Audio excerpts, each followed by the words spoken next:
Os Espíritos do Senhor, que são as virtudes dos céus, como um exército imenso que se movimenta ao receber a ordem de comando, espalham-se por toda a face da terra, semelhantes a estrelas cadentes, vêm iluminar o caminho e abrir os olhos aos cegos. Eu vos digo em verdade que são chegados os tempos em que todas as coisas devem ser restabelecidas no seu verdadeiro sentido para dissipar as trevas, confundir os orgulhosos e glorificar os justos. As grandes vozes do céu ressoam como o toque da trombeta e os coros dos anjos se reúnem. Homens, nós vos convidamos ao divino concerto. Que vossas mãos tomem a lira, que vossas vozes se unam e num hino sagrado se estendam e vibrem de um extremo do universo ao outro. Homens, irmãos amados, estamos juntos de vós. Amai-vos também uns aos outros e dizei, do fundo de vosso coração, fazendo a vontade do Pai que está no céu: Senhor, Senhor, e podereis entrar no reino dos céus.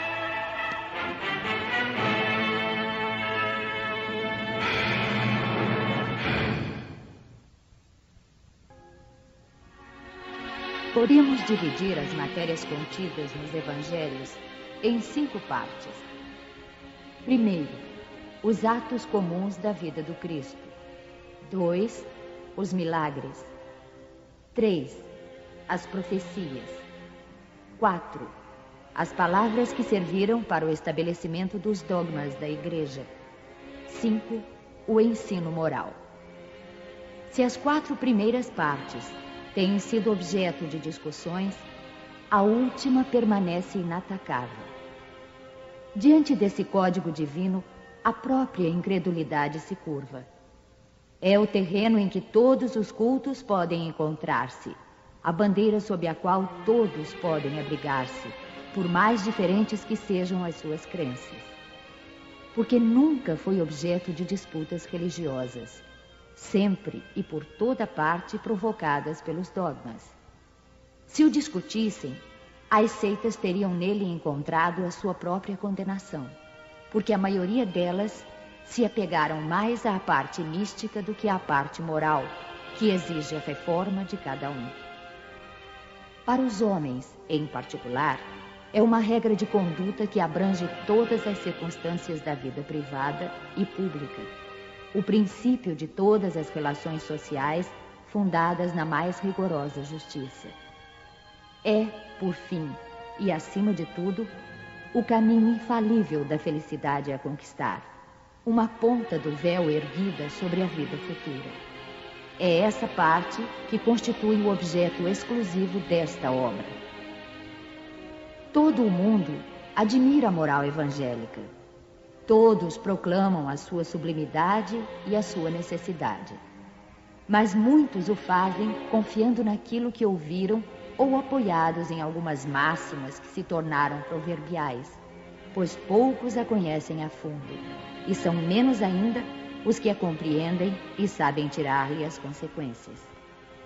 A razão disso está, em grande parte, nas dificuldades apresentadas pela leitura do Evangelho, ininteligível para a maioria.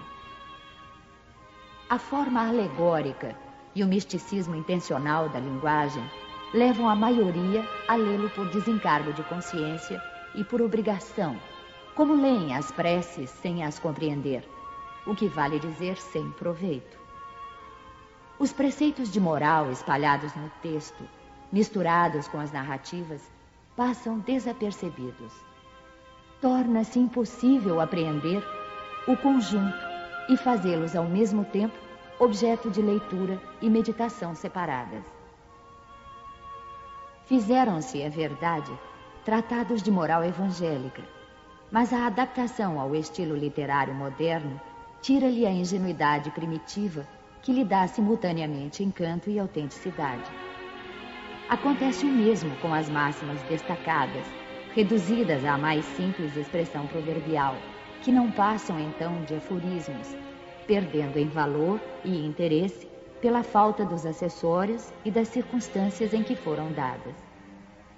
Para evitar esses inconvenientes, reunimos nesta obra os trechos que podem constituir, propriamente falando, um código de moral universal, sem distinção de cultos. Nas citações, conservamos tudo o que era de utilidade ao desenvolvimento do pensamento, suprindo apenas as coisas estranhas ao assunto. Além disso, respeitamos escrupulosamente a tradução original de Sassi e a divisão por versículos. Mas, em vez de nos prendermos a uma ordem cronológica impossível e sem vantagem real em semelhante assunto, as máximas foram agrupadas e distribuídas metodicamente, segundo a sua natureza, de maneira a que umas se deduzam das outras tanto quanto possível.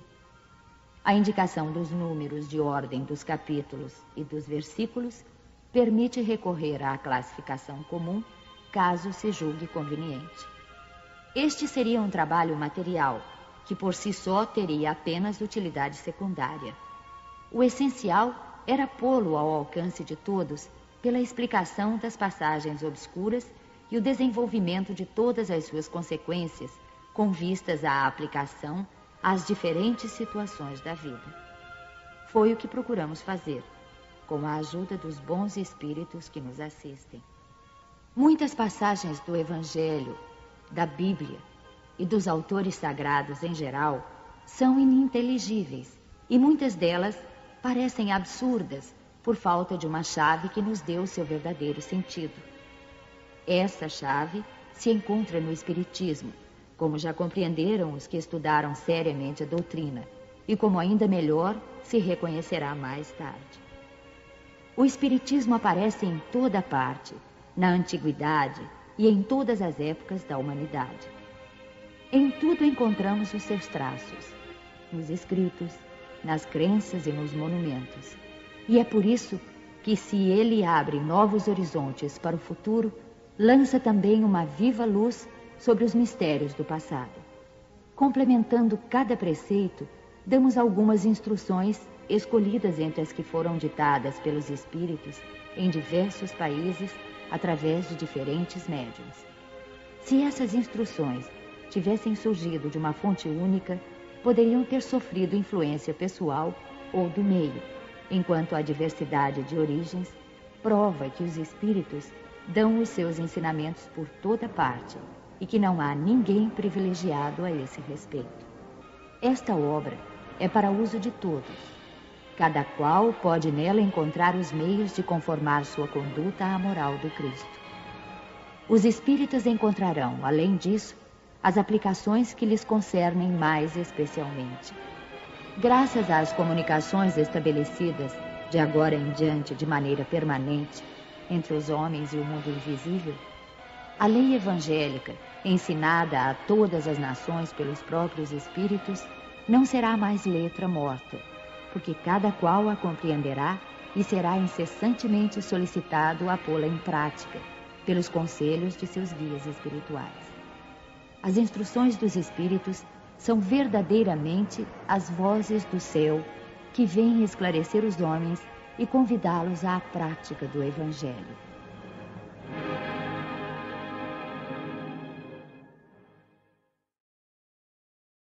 Notícias históricas. Para bem compreender certas passagens dos Evangelhos, é necessário conhecer o valor de muitas palavras frequentemente empregadas nos textos e que caracterizam o estado dos costumes e da sociedade judia naquela época.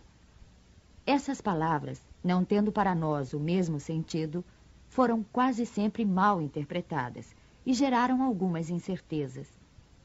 A compreensão do seu significado explica também o verdadeiro sentido de certas máximas que, à primeira vista, parecem estranhas. Samaritanos. Após o cisma das 10 tribos, Samaria tornou-se a capital do reino que se separara de Israel. Destruída e reconstruída numerosas vezes, foi sob o domínio romano sede administrativa de Samaria, uma das 4 divisões da Palestina. Herodes, chamado o Grande, a embelezou com suntuosos monumentos e, para agradar Augusto, deu-lhe o nome de Augusta, em grego, Sebaste. Os samaritanos estiveram quase sempre em guerra com os reis de Judá.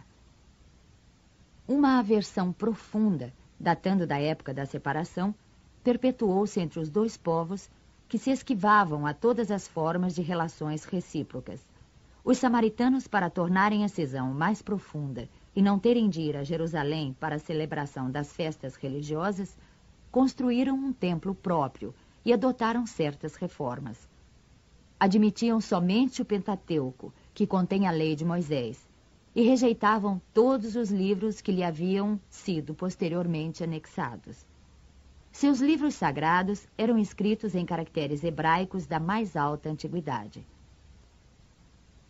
Para os judeus ortodoxos, eles eram heréticos e por isso mesmo desprezados, anatematizados e perseguidos. O antagonismo das duas nações tinha, portanto, como único princípio a divergência de opiniões religiosas, embora as suas crenças tivessem a mesma origem. Eram os protestantes da época. Ainda hoje se encontram samaritanos em algumas regiões do Oriente, particularmente em Naplusa e Jafa. Observam a lei de Moisés com mais rigor do que os outros judeus e só se casam entre eles. Nazarenos, nome dado na antiga lei aos judeus que faziam votos por toda a vida ou por algum tempo de conservar-se em pureza perfeita. Adotavam a castidade, a abstinência de bebidas alcoólicas e não cortavam os cabelos. Sansão, Samuel e João Batista eram nazarenos.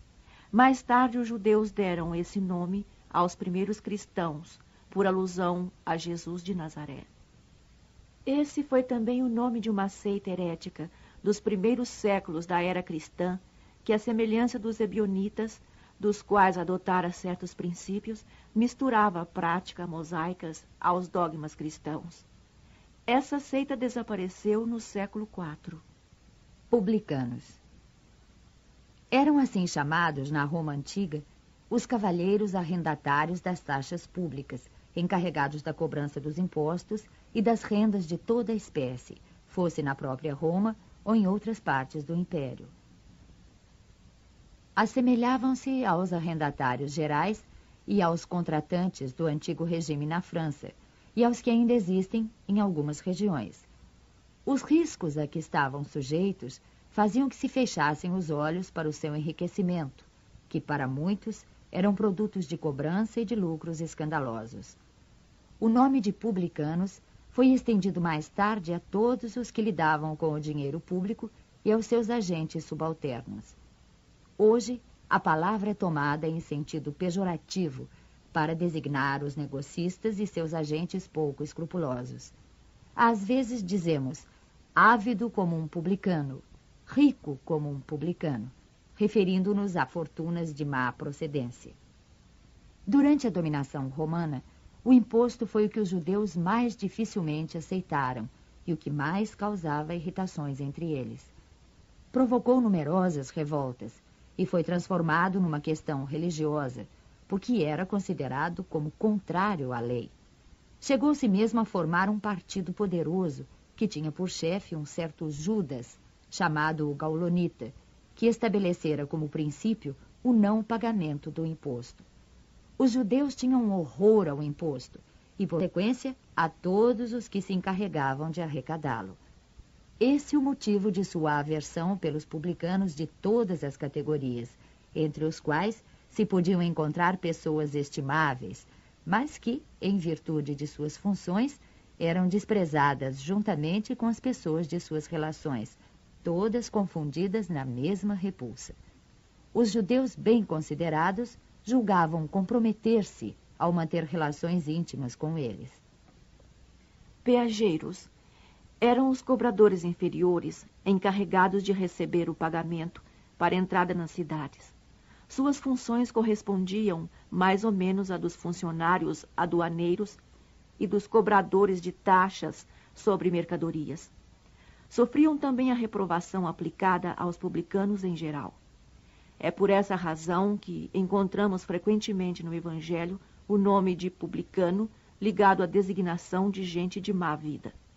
Essa qualificação não se referia aos dissolutos e aos vagabundos.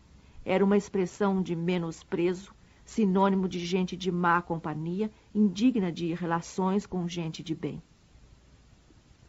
Fariseus. A tradição constituía parte importante da teologia judaica. Consistia na reunião das interpretações sucessivas dadas aos trechos das Escrituras que se haviam transformado em artigos de dogma. Isso era, entre os doutores, motivo de discussões intermináveis, na maioria das vezes, sobre simples questões de palavras ou de formas, à semelhança das disputas teológicas e das sutilezas da escolástica medieval. Daí surgiram diferentes seitas que pretendiam, cada qual, o monopólio da verdade, e, como acontece quase sempre, detestando-se cordialmente entre si. A mais influente era a dos fariseus, que tinha Hilel como chefe, doutor judeu nascido na Babilônia, fundador de uma célebre escola onde se ensinava que a fé só era dada pelas Escrituras. Sua origem remonta aos anos 180 ou 200 a.C.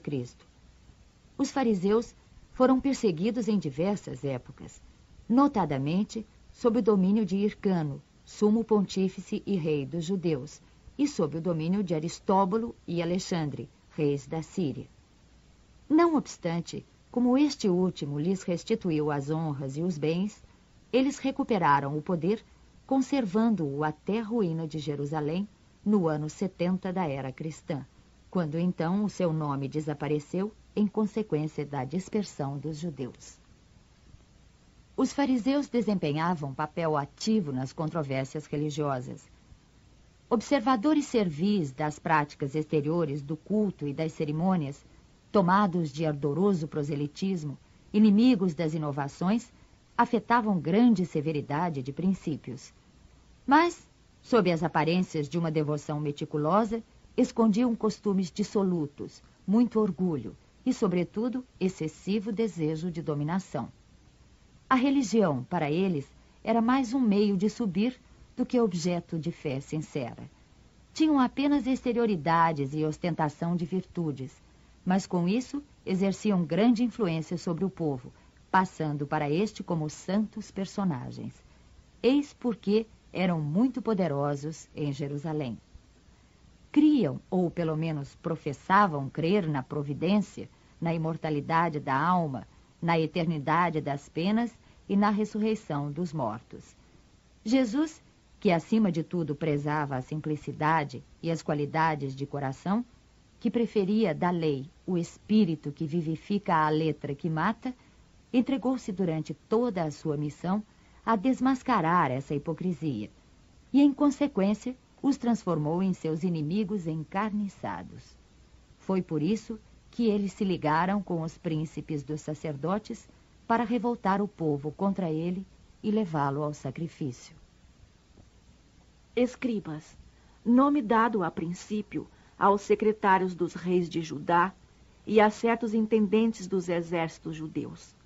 Mais tarde, essa designação foi aplicada especialmente aos doutores que ensinavam a lei de Moisés e a interpretavam para o povo. Faziam causa comum com os fariseus, participando dos seus princípios e de sua aversão aos inovadores. Por isso, Jesus os envolve na mesma reprovação. Sinagoga. Só um templo existia na Judéia, o de Salomão, sito em Jerusalém, onde se celebravam as grandes cerimônias do culto. Todos os anos, os judeus se dirigiam a ele em peregrinação para as festas principais, como a da Páscoa, da Dedicação e a dos Tabernáculos. Foi nessas ocasiões que Jesus fez numerosas viagens a Jerusalém. As demais cidades não tinham templos, mas sinagogas, edifícios em que os judeus se reuniam aos sábados para fazerem suas preces públicas sob a direção dos anciãos, dos escribas e dos doutores da lei. Ali se faziam também leituras dos livros sagrados, seguidas de comentários e explicações. cada um podia participar, e foi por isso que Jesus, sem ser sacerdote, ensinava nas sinagogas aos sábados. Depois da ruína de Jerusalém e da dispersão dos judeus, as sinagogas, nas cidades em que eles passaram a residir, servem-lhes de templo para a celebração do culto. Saduceus, seita judaica que se formou por volta do ano 248 a.C., assim chamada em virtude do nome de seu fundador, Sadoc. Os saduceus não acreditavam na imortalidade da alma, nem na ressurreição ou na existência dos anjos bons e maus. Apesar disso, acreditavam em Deus, e embora nada esperassem após a morte, serviam-no com interesse de recompensas temporais, ao que, segundo acreditavam, se limitava a sua providência. A satisfação dos sentidos era para eles o fim principal da vida. Quanto às Escrituras, apegavam-se ao texto da antiga lei, não admitindo nem a tradição, nem qualquer outra interpretação. Colocavam as boas obras e a execução pura e simples da lei acima das práticas exteriores do culto. Eram, como se vê, os materialistas, os deístas e os sensualistas da época. Essa seita era pouco numerosa, mas contava com personagens importantes e tornou-se um partido político sempre oposto aos fariseus. Essênios, seita judaica fundada cerca do ano 150 a.C., no tempo dos Macabeus. Seus membros moravam em edifícios semelhantes a mosteiros e formavam uma espécie de associação moral e religiosa. Distinguiam-se pelos costumes suaves e as virtudes austeras, ensinando o amor a Deus e ao próximo, a imortalidade da alma e crendo na ressurreição. Eram celibatários, condenavam a escravidão e a guerra, tinham seus bens em comum e se entregavam à agricultura. Opostos aos saduceus sensuais, que negavam a imortalidade, e aos fariseus enrijecidos por suas práticas exteriores, para os quais a virtude nada mais era do que a aparência, não tinham nenhuma participação nas disputas dessas duas seitas. Aproximavam-se por seu gênero de vida dos primeiros cristãos, e os princípios de moral que professavam levaram algumas pessoas a supor que Jesus fizera parte dessa seita antes do início de sua missão pública. O certo é que ele devia conhecê-la, mas nada prova que fosse filiado a ela, e tudo quanto se tem escrito a respeito é hipotético. Terapeutas, do grego, servir, curar, quer dizer, servidores de Deus ou curadores. Sectários judeus contemporâneos do Cristo, estabelecidos principalmente na Alexandria, no Egito. Tinham intensas relações com os essênios, cujos princípios professavam e, como eles, se davam à prática de todas as virtudes. Eram extremamente frugais na alimentação, votados ao celibato, à contemplação e à vida solitária, constituindo uma verdadeira ordem religiosa. Filon, filósofo judeu de Alexandria, platônico, foi o primeiro a se referir aos terapeutas, apresentando-os como uma seita judaica. Eusébio, São Jerônimo e outros pais da igreja pensavam que eles eram cristãos. Quer tenham sido judeus ou cristãos, é evidente que, como os essênios, representavam um traço de união entre o judaísmo e o cristianismo. Sócrates e Platão, precursores da doutrina cristã e do espiritismo. Da suposição de que Jesus devia conhecer a seita dos essênios, seria errado concluir que ele auriu nessa seita a sua doutrina, e que se tivesse vivido em outro meio, professaria outros princípios. As grandes ideias não aparecem nunca de súbito. As que têm a verdade por base contam sempre com precursores que lhes preparam parcialmente o caminho. Depois, quando o tempo é chegado, Deus envia um homem com a missão de resumir, coordenar e completar os elementos esparsos, com eles formando um corpo de doutrina. Dessa maneira, não tendo surgido bruscamente, a doutrina encontra, ao aparecer, espíritos inteiramente preparados para a aceitar. Assim aconteceu com as ideias cristãs, que foram pressentidas muitos séculos antes de Jesus e dos essênios, e das quais foram Sócrates e Platão os principais precursores. Sócrates, como o Cristo, nada escreveu, ou pelo menos nada deixou escrito. Como ele, morreu a morte dos criminosos, vítima do fanatismo por haver atacado as crenças tradicionais e colocado a verdadeira virtude acima da hipocrisia e da ilusão dos formalismos, ou seja, por haver combatido os preconceitos religiosos.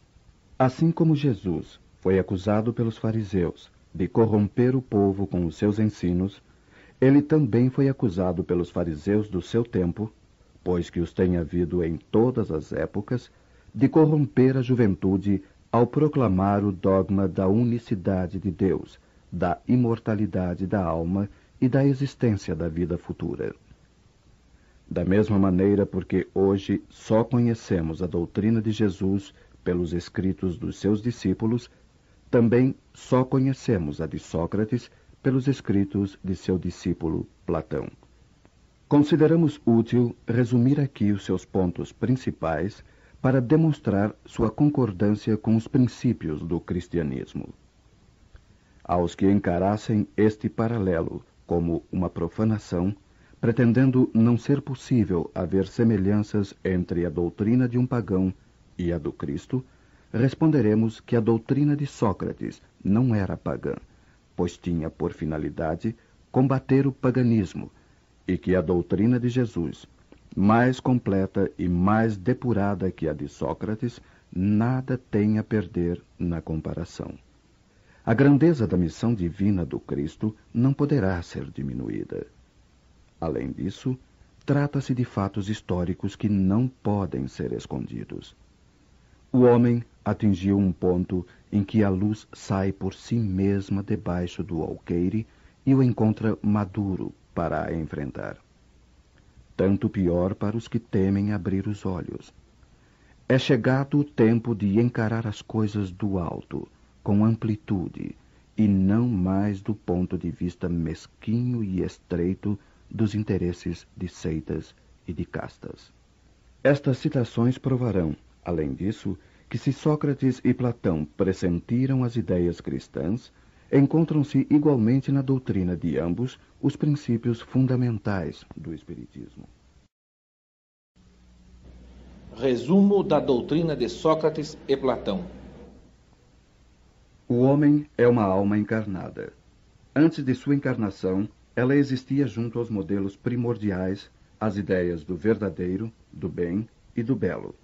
Separou-se delas ao encarnar-se e, lembrando o seu passado, sente-se mais ou menos atormentada pelo desejo de a elas voltar.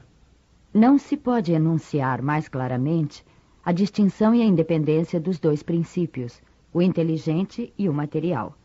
Além disso, temos aí a doutrina da pré-existência da alma, da vaga intuição que ela conserva, da existência de outro mundo ao qual aspira, de sua sobrevivência à morte do corpo, de sua saída do mundo espiritual para encarnar-se e da sua volta a esse mundo após a morte. É, enfim, o germe da doutrina dos anjos decaídos. A alma se perturba e se confunde quando se serve do corpo para considerar algum objeto.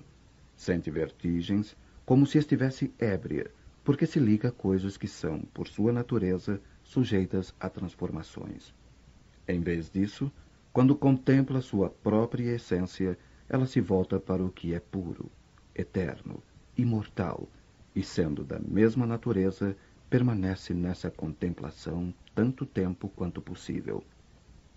Cessam então as suas perturbações, e esse estado da alma é o que chamamos de sabedoria.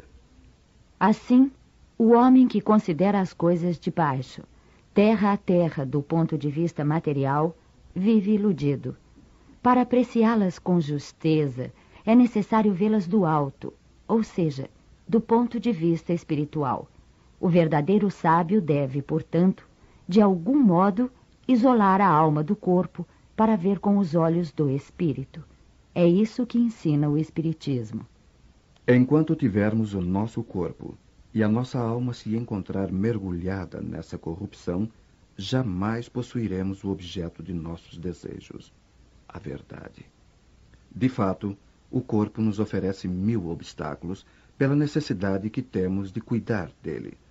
Além disso, nos enche de desejos, de apetites, de temores, de 1000 quimeras e de 1000 tolices, de maneira que, com ele, é impossível sermos sábios por um instante. Mas se nada se pode conhecer de maneira pura enquanto a alma está unida ao corpo, uma destas coisas se impõe: ou que jamais se conheça a verdade, ou que se a conheça após a morte. Livres da loucura do corpo, então conversaremos. É de esperar-se, com homens igualmente livres, e conheceremos por nós mesmos a essência das coisas.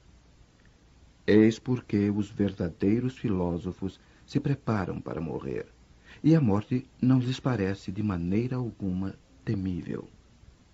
Temos aí o princípio das faculdades da alma obscurecidas pela mediação dos órgãos corporais e da expansão dessas faculdades depois da morte. Mas trata-se aqui das almas evoluídas, já depuradas.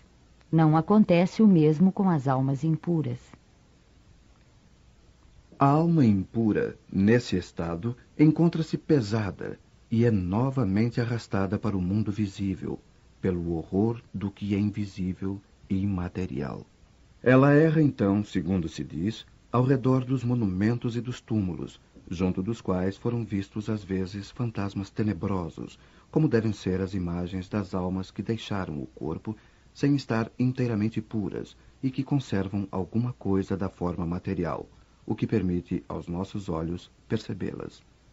Essas não são as almas dos bons, mas as dos maus, forçadas a errar nesses lugares onde carregam as penas de sua vida passada e onde continuam a errar até que os apetites inerentes à sua forma material as devolvam a um corpo.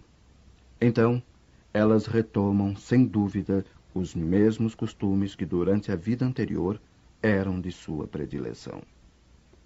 Não somente o princípio da reencarnação está aqui claramente expresso, mas também o estado das almas que ainda estão sob o domínio da matéria é descrito tal como o Espiritismo demonstra nas evocações. E há mais, pois afirma-se que a reencarnação é uma consequência da impureza da alma, enquanto as almas purificadas estão livres dela.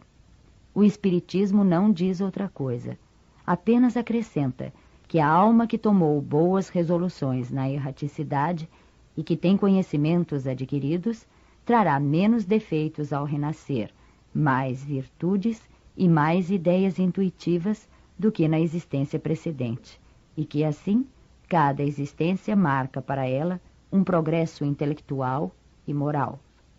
Após a nossa morte, o gênio daimon ou demon, que nos havia sido designado durante a vida, nos leva a um lugar onde se reúnem todos os que devem ser conduzidos ao Hades para o julgamento. As almas, depois de permanecerem no Hades o tempo necessário, são reconduzidas a esta vida por numerosos e longos períodos. Esta é a doutrina dos anjos guardiães ou espíritos protetores e das reencarnações sucessivas, após intervalos mais ou menos longos de erraticidade. Os demônios preenchem o espaço que separa o céu da terra. São o laço que liga o grande todo consigo mesmo. A divindade não entra jamais em comunicação direta com os homens, mas é por meio dos demônios que os deuses se relacionam e conversam com eles, seja durante o estado de vigília, seja durante o sono. A palavra demon, da qual se originou demônio, não era tomada no mau sentido pela antiguidade, como entre os modernos. Não se aplicava essa palavra exclusivamente aos seres malfazejos, mas aos espíritos em geral, entre os quais se distinguiam os espíritos superiores, chamados deuses, e os espíritos menos elevados, ou demônios propriamente ditos, que se comunicavam diretamente com os homens. O Espiritismo ensina também que os espíritos povoam o espaço, que Deus não se comunica com os homens, senão por intermédio dos espíritos puros, encarregados de nos transmitir a sua vontade, que os espíritos se comunicam conosco durante o estado de vigília e durante o sono. Substituí a palavra demônio pela palavra espírito e tereis a doutrina espírita. Ponde a palavra anjo e tereis a doutrina cristã. A preocupação constante do filósofo, tal como compreendem Sócrates e Platão, é a de ter o maior cuidado com a alma, menos em vista desta vida, que é apenas um instante, do que em vista da eternidade. Se a alma é imortal, não é sábio viver com vistas à eternidade? O cristianismo e o espiritismo ensinam a mesma coisa. Se a alma é imaterial, ela deve passar, após esta vida, para um mundo igualmente invisível e imaterial, da mesma maneira que o corpo, ao decompor-se, retorna à matéria. Importa somente distinguir bem a alma pura, verdadeiramente imaterial, que se nutre, como Deus, de ciência e de pensamento, da alma mais ou menos manchada de impurezas materiais, que a impedem de elevar-se ao divino, retendo-a nos lugares de sua passagem pela terra. Sócrates e Platão, como se vê, compreendiam perfeitamente os diferentes graus de desmaterialização da alma. Eles insistem sobre as diferenças de situação que resultam, para ela, de sua maior ou menor pureza. Isso que eles diziam por intuição, o Espiritismo o prova pelos numerosos exemplos que nos põe diante dos olhos. Se a morte fosse a dissolução total do homem, isso seria de grande vantagem para os maus, que após a morte estariam livres, ao mesmo tempo, de seus corpos, de suas almas e de seus vícios. Aquele que adornou sua alma, não com enfeites estranhos, mas com os que lhe são próprios, ele somente poderá esperar com tranquilidade a hora de sua partida para o outro mundo. Em outros termos, quer dizer que o materialismo, que proclama o nada após a morte, seria a negação de toda responsabilidade moral ulterior e, por conseguinte, um estímulo ao mal, que o malvado tem tudo a ganhar com o nada, que o homem que se livrou dos seus vícios e se enriqueceu de virtudes é o único que pode esperar tranquilamente o despertar na outra vida. O Espiritismo nos mostra, pelos exemplos que diariamente nos põe ante os olhos, quanto é penosa para o malvado a passagem de uma para a outra vida, a entrada na vida futura. O corpo conserva os vestígios bem marcados dos cuidados que se teve com ele ou dos acidentes que sofreu. Acontece o mesmo com a alma. Quando ela se despoja do corpo, conserva os traços evidentes de seu caráter, de seus sentimentos e as marcas que cada um dos seus atos lhe deixou. Assim, a maior desgraça que pode acontecer a um homem é a de ir para o outro mundo com uma alma carregada de culpas. Tu vês, Cállicles, que nem tu, nem Polos, nem Górgias poderíeis provar que se deve seguir outra vida que nos seja mais útil quando formos para lá. De tantas opiniões diversas, a única que permanece inabalável é a de que mais vale sofrer que cometer uma injustiça, e que, antes de tudo, devemos aplicar-nos, não a parecer, mas a ser um homem de bem. Aqui se encontra outro ponto capital, hoje confirmado pela experiência, segundo o qual a alma não purificada conserva as ideias, as tendências, o caráter e as paixões que tinha na terra. Esta máxima, mais vale sofrer do que cometer uma injustiça, não é inteiramente cristã? É o mesmo pensamento que Jesus exprime por esta figura. Se alguém te bater numa face, oferece-lhe a outra. De duas uma. Ou a morte é a destruição absoluta, ou é a passagem de uma alma para outro lugar. Se tudo deve extinguir-se, a morte é como uma dessas noites que passamos sem sonhar e sem nenhuma consciência de nós mesmos. Mas se a morte é apenas uma mudança, a passagem para um lugar em que os mortos devem reunir-se, que felicidade a de ali reencontrar os nossos conhecidos. Meu maior prazer seria o de examinar de perto os habitantes dessa morada e dentre eles distinguir, como aqui, os que são sábios dos que creem sê-lo e não o são. Mas já é tempo de partirmos. Eu para morrer e vós para viver. Segundo Sócrates, os homens que viveram na Terra encontram-se depois da morte e se reconhecem. O Espiritismo nos mostra, continuando suas relações, de tal maneira que a morte não é uma interrupção, nem uma cessação da vida, mas uma transformação sem solução de continuidade. Sócrates e Platão, se tivessem conhecido os ensinamentos que o Cristo daria 500 anos mais tarde e os que o Espiritismo hoje nos dá, não teriam falado de outra maneira. Nisso nada há que nos deva surpreender, se considerarmos que as grandes verdades são eternas e que os espíritos adiantados devem tê-las conhecido antes de vir para a Terra, para onde as trouxeram. Se considerarmos ainda que Sócrates, Platão e os grandes filósofos do seu tempo podiam estar, mais tarde, entre aqueles que secundaram o Cristo na sua divina missão, sendo escolhidos precisamente porque estavam mais aptos do que outros a compreender os seus sublimes ensinos, e que eles podem, por fim, participar hoje da grande pleiade de espíritos encarregados de vir ensinar aos homens as mesmas verdades. Não se deve nunca retribuir a injustiça com a injustiça, nem fazer mal a ninguém, qualquer que seja o mal que nos tenham feito. Poucas pessoas, entretanto, admitem esse princípio, e as que não concordam com ele só podem desprezar-se umas às outras. Não é este o princípio da caridade, que nos ensina a não retribuir o mal com o mal e a perdoar aos inimigos?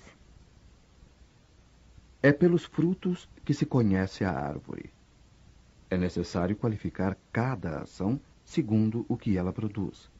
Chamá-la má quando a sua consequência é má, e boa quando produz o bem. Esta máxima, é pelos frutos que se reconhece a árvore, encontra-se textualmente repetida muitas vezes no Evangelho. A riqueza é um grande perigo. Todo homem que ama a riqueza não ama nem a ele, nem ao que possui, mas a uma coisa que é ainda mais estranha do que aquilo que ele possui. As mais belas preces e os mais belos sacrifícios agradam menos à divindade do que uma alma virtuosa que se esforça por assemelhar-se a ela. Seria grave que os deuses se interessassem mais pelas nossas oferendas do que pelas nossas almas. Dessa maneira, os maiores culpados poderiam conquistar os seus favores. Mas não, pois só são verdadeiramente sábios e justos os que por suas palavras e seus atos resgatam o que devem aos deuses e aos homens. Chamo de homem vicioso ao amante vulgar que ama mais ao corpo que à alma. O amor está por toda a natureza e incita-nos a exercer a nossa inteligência. Encontramo-lo até mesmo no movimento dos astros. É o amor que adorna a natureza com suas ricas alfombras. Ele se enfeita e fixa a sua morada onde encontra flores e perfumes. É ainda o amor que traz a paz aos homens, a calmaria ao mar, o silêncio aos ventos e o sossego à dor. O amor, que deve unir os homens por um sentimento de fraternidade, é uma consequência dessa teoria de Platão sobre o amor universal como lei da natureza. Sócrates, tendo dito que o amor não é um deus, nem um mortal, mas um grande demônio, ou seja, um grande espírito que preside ao amor universal, esta afirmação lhe foi sobretudo imputada como crime. A virtude não pode ser ensinada. Ela vem por um dom de Deus aos que a possuem. É quase a doutrina cristã sobre a graça. Mas se a virtude é um dom de Deus, então é um favor, e pode perguntar-se por que não é concedida a todos. De outro lado, se ela é um dom, não há mérito de parte daquele que a possui. O Espiritismo é mais explícito. Ele ensina que aquele que a possui a adquiriu pelos seus esforços nas vidas sucessivas ao livrar-se pouco a pouco das suas imperfeições.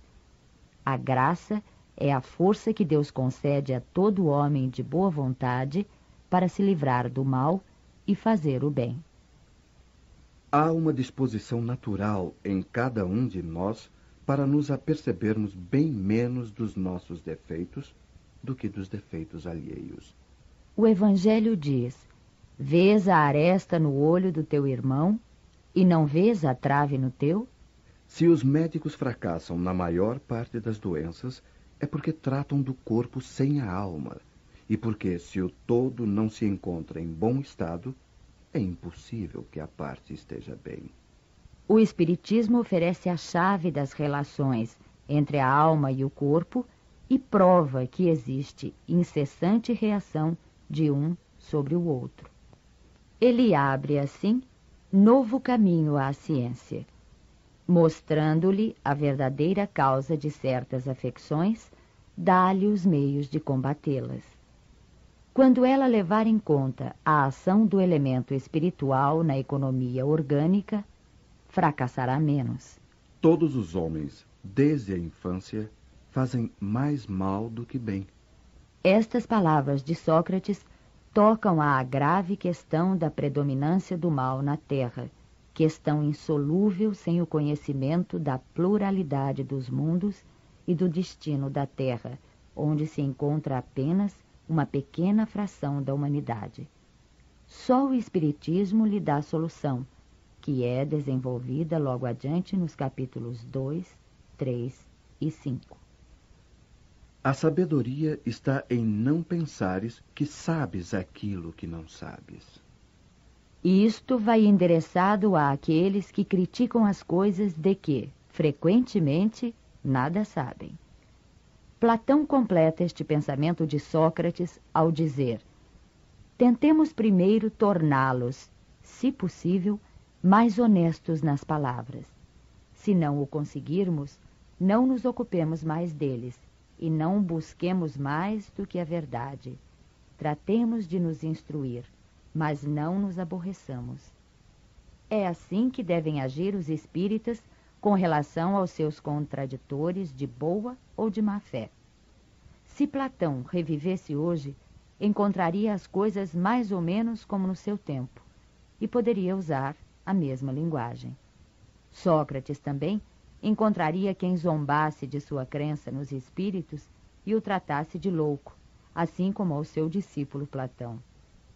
Por haver professado esses princípios, Sócrates foi primeiro ridicularizado, depois acusado de impiedade e condenado a beber a cicuta. Tanto é certo que as grandes verdades novas, levantando contra elas os interesses e os preconceitos que ferem, não podem ser estabelecidas sem lutas e sem mártires. O Evangelho segundo o Espiritismo.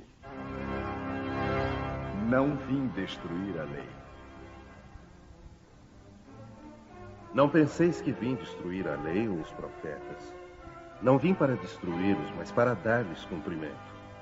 Porque em verdade vos digo que o céu e a terra não passarão, até que não se cumpra tudo quanto está na lei, até o último jota e o último ponto.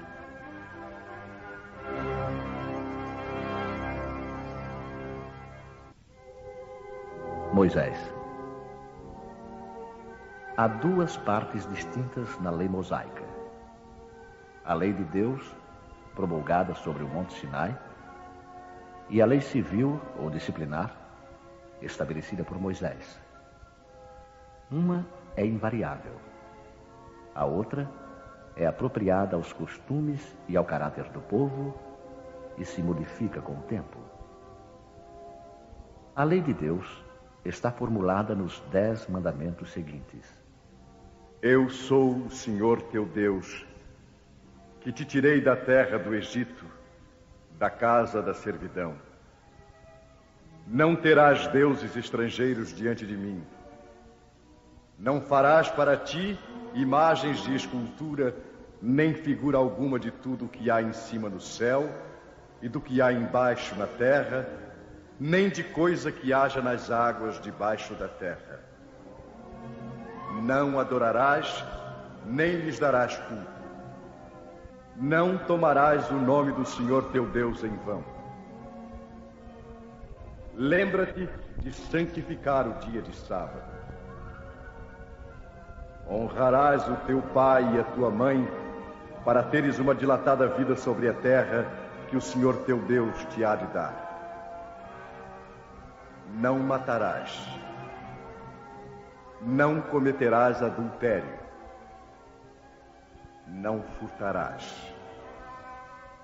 Não dirás falso testemunho contra o teu próximo. Não desejarás a mulher do próximo. Não cobiçarás a casa do teu próximo, nem o seu servo, nem a sua serva, nem o seu boi, nem o seu jumento, nem outra coisa alguma que lhe pertença. Esta lei é de todos os tempos e de todos os países, e tem, por isso mesmo, um caráter divino. Todas as demais são leis estabelecidas por Moisés, obrigado a manter pelo temor um povo naturalmente turbulento e indisciplinado, no qual tinha de combater abusos arraigados e preconceitos adquiridos durante a servidão no Egito. Para dar autoridade às suas leis, ele teve de lhes atribuir uma origem divina, como o fizeram todos os legisladores dos povos primitivos. A autoridade do homem devia apoiar-se sobre a autoridade de Deus. Mas só a ideia de um Deus terrível podia impressionar homens ignorantes em que o senso moral e o sentimento de uma estranha justiça estavam ainda pouco desenvolvidos.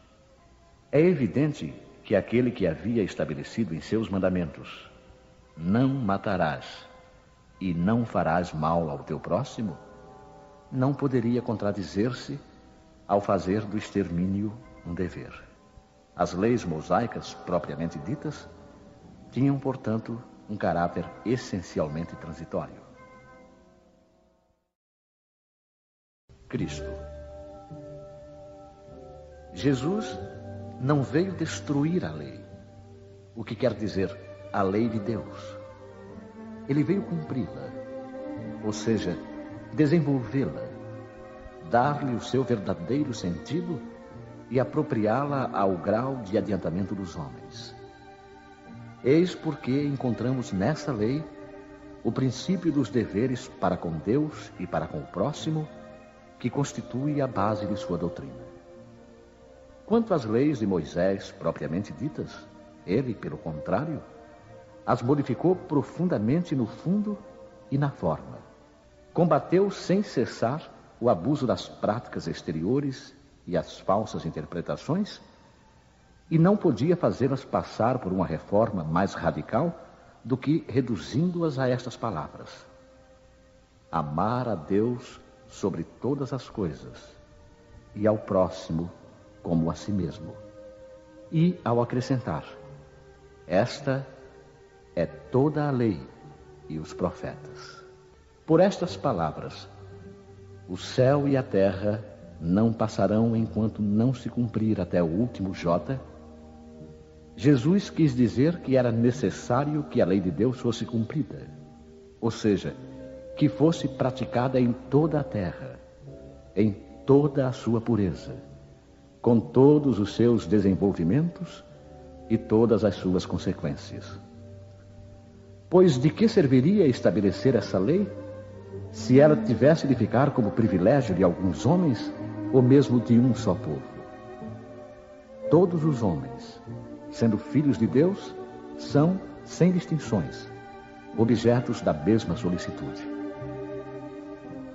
Mas o papel de Jesus não foi simplesmente o de um legislador moralista, sem outra autoridade que a sua palavra. Ele veio cumprir as profecias que haviam anunciado o seu advento. Sua autoridade decorria da natureza excepcional do seu espírito e da natureza divina da sua missão. Ele veio ensinar aos homens que a verdadeira vida não está na terra, mas no reino dos céus. Ensinar-lhes o caminho que os conduz até lá, os meios de se reconciliarem com Deus e os advertir sobre a marcha das coisas futuras para o cumprimento dos destinos humanos. Não obstante, ele não disse tudo e sobre muitos pontos limitou-se a lançar o germe de verdades que ele mesmo declarou não poderem ser então compreendidas. Falou de tudo, mas em termos mais ou menos claros, de maneira que, para entender o sentido oculto de certas palavras, era preciso que novas ideias e novos conhecimentos viessem dar-nos a chave. Essas ideias não podiam surgir antes de um certo grau de amadurecimento do espírito humano. A ciência devia contribuir poderosamente para o aparecimento e o desenvolvimento dessas ideias. Era preciso, pois, dar tempo à ciência para progredir. O Espiritismo. O Espiritismo é a nova ciência que vem revelar aos homens, por meio de provas irrecusáveis, a existência e a natureza do mundo espiritual e suas relações com o mundo material. Ele nos mostra esse mundo não mais como sobrenatural, mas como uma das forças vivas e incessantemente atuantes da natureza, como a fonte de uma infinidade de fenômenos até então incompreendidos, e por essa razão relegados para o domínio do fantástico e do maravilhoso. É a essas relações que o Cristo se refere em muitas circunstâncias. E é por isso que muitas coisas que ele disse ficaram ininteligíveis ou foram falsamente interpretadas. O Espiritismo é a chave que nos ajuda a tudo explicar com facilidade. A lei do Antigo Testamento está personificada em Moisés. A do Novo Testamento, em Cristo. O Espiritismo é a terceira revelação da lei de Deus.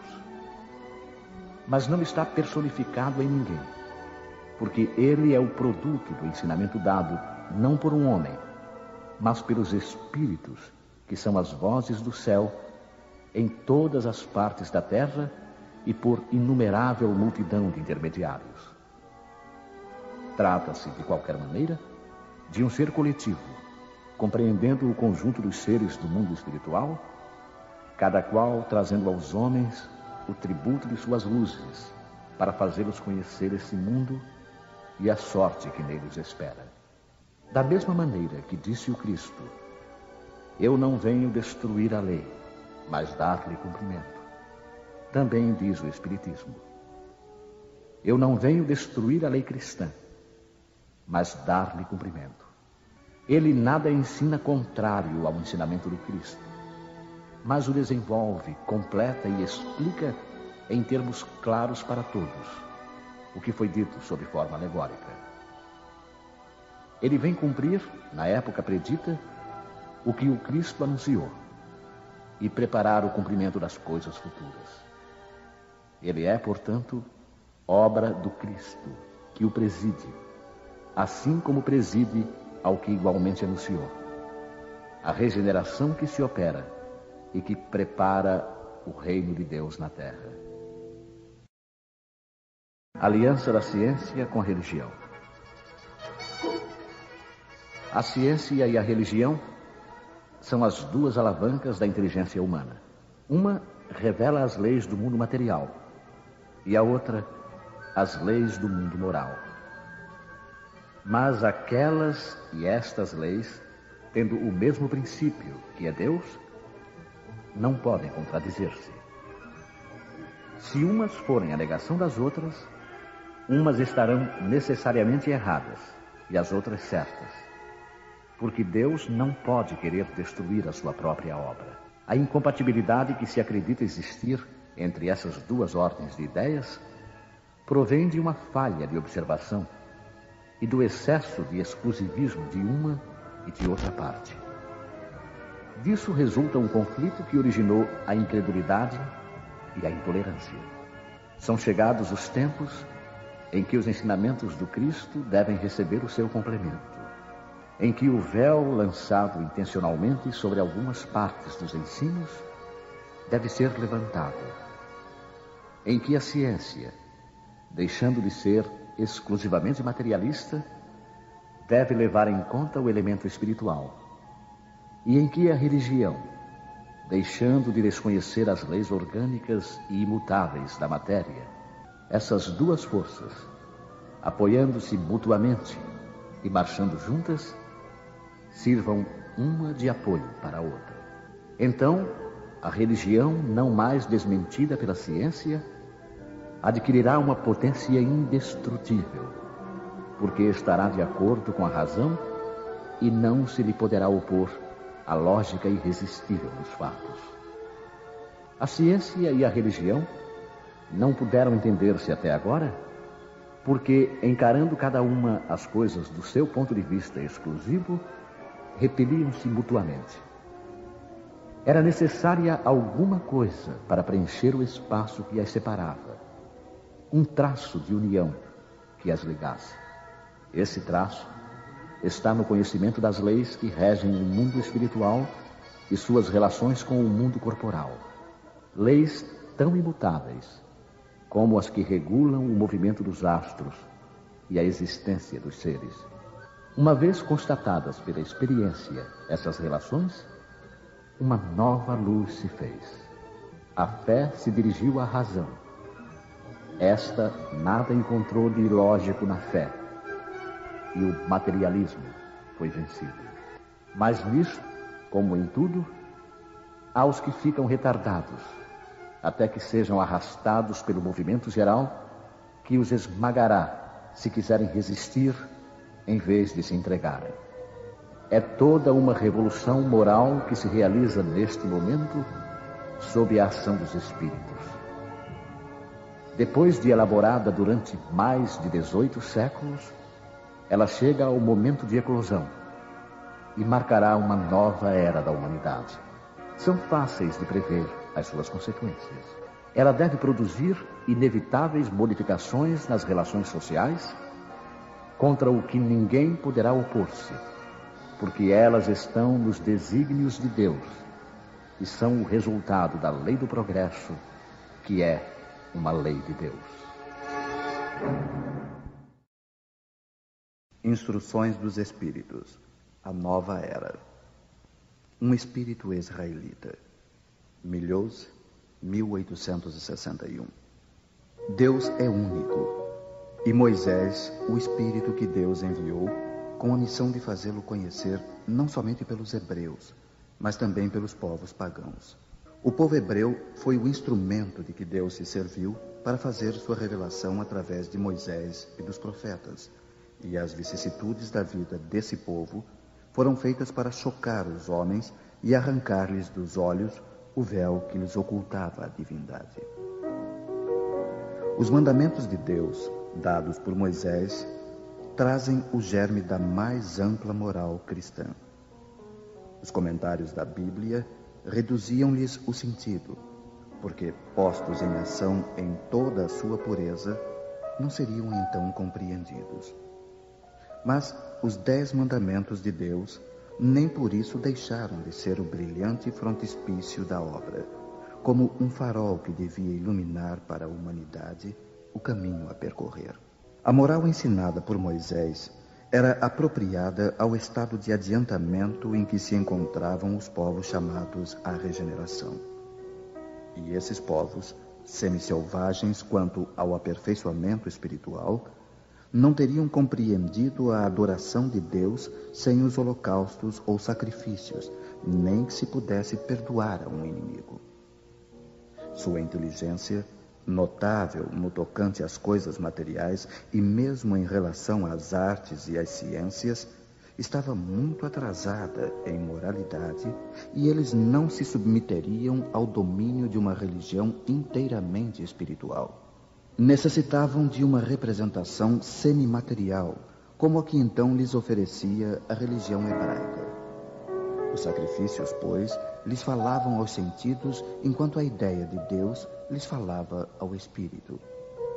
O Cristo foi o iniciador da mais pura moral, a mais sublime, a moral evangélica, cristã, que deve renovar o mundo, aproximar os homens e torná-los fraternos, que deve fazer jorrar de todos os corações humanos a caridade e o amor do próximo, e criar entre todos os homens uma solidariedade comum, uma moral, enfim, que deve transformar a terra, fazê-la morada de espíritos superiores aos que hoje a habitam.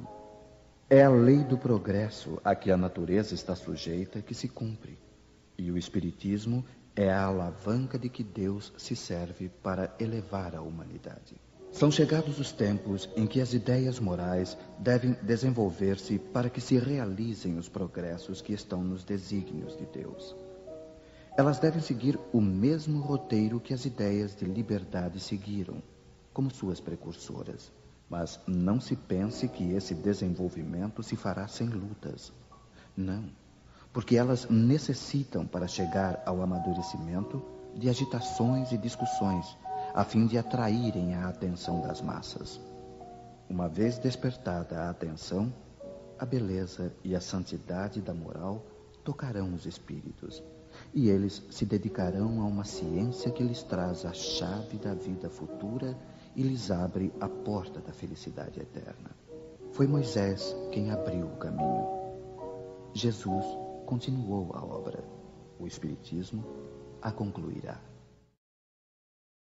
Fenelon, um dia, Deus, em sua inesgotável caridade, permitiu ao homem ver a verdade através das trevas. Esse dia foi o do advento do Cristo. Depois do vivo clarão, porém, as trevas se fecharam de novo. O mundo, após alternativas de verdade e obscuridade, novamente se perdia. Então, semelhantes aos profetas do Antigo Testamento, os espíritos começaram a falar e a vos advertir. O mundo foi abalado nas suas bases. O trovão ribombará. Sede firmes. O Espiritismo é de ordem divina, pois repousa sobre as próprias leis da natureza. E crede que tudo o que é de ordem divina tem um objetivo elevado e útil. Vosso mundo se perdia. A ciência, desenvolvida com o sacrifício dos interesses morais, vos conduzia unicamente ao bem-estar material, revertendo-se em proveito do espírito das trevas. Vós o sabeis, cristãos. O coração e o amor devem marchar unidos à ciência. O reino do Cristo, ai de nós, após 18 séculos e apesar do sangue de tantos mártires, ainda não chegou. Cristãos, voltai-vos para o Mestre que vos quer salvar. Tudo é fácil para aquele que crê e que ama. O amor o enche de gozo inefável. Sim, meus filhos, o mundo está abalado. Os bons espíritos vos dizem sempre: curvai-vos sob o sopro precursor da tempestade para não serdes derrubados. Quero dizer, preparai-vos e não vos assemelheis às virgens loucas que foram apanhadas desprevenidas à chegada do esposo. A revolução que se prepara é mais moral do que material. Os grandes espíritos, mensageiros divinos, insuflam a fé para que todos vós, obreiros esclarecidos e ardentes, façais ouvir vossa humilde voz. Porque vós sois o grão de areia, mas sem os grãos de areia não haveria montanhas. Assim, portanto, que estas palavras, nós somos pequenos, não tenha sentido para vós. A cada um a sua missão, a cada um o seu trabalho. A formiga não constrói o seu formigueiro? E animaizinhos insignificantes não formam continentes? A nova cruzada começou. Apóstolos da paz universal e não da guerra. Modernos São Bernardos, olhai para a frente e marchai. A lei dos mundos é a lei do progresso. Erasto, discípulo de São Paulo, Paris, 1863. Santo Agostinho é um dos maiores divulgadores do Espiritismo. Ele se manifesta por quase toda parte, e a razão disso a encontramos na vida desse grande filósofo cristão. Pertence a essa vigorosa falange dos pais da Igreja a que a cristandade deve as suas mais sólidas bases. Como muitos, ele foi arrancado ao paganismo, ou melhor diremos, à mais profunda impiedade pelo clarão da verdade.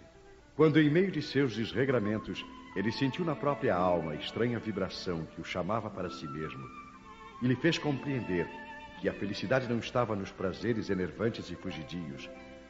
Quando, enfim, na sua estrada de Damasco, ele também ouviu a santa voz que lhe clamava: Saulo, Saulo, por que me persegues? E exclamou: meu Deus, perdoa-me. Eu creio, sou cristão. E desde então se tornou um dos mais firmes pilares do Evangelho. Podemos ler, nas notáveis confissões desse eminente espírito, as palavras características e proféticas, ao mesmo tempo que ele pronunciou ao ter perdido Santa Mônica. Estou certo de que minha mãe virá visitar-me e dar-me os seus conselhos, revelando-me o que nos espera na vida futura. Que lição nestas palavras e que brilhante previsão da futura doutrina. É por isso que hoje, vendo chegada a hora da divulgação da verdade, que ele já havia pressentido, faz-se o seu ardente propagador e se multiplica, por assim dizer, para atender a todos os que o chamam.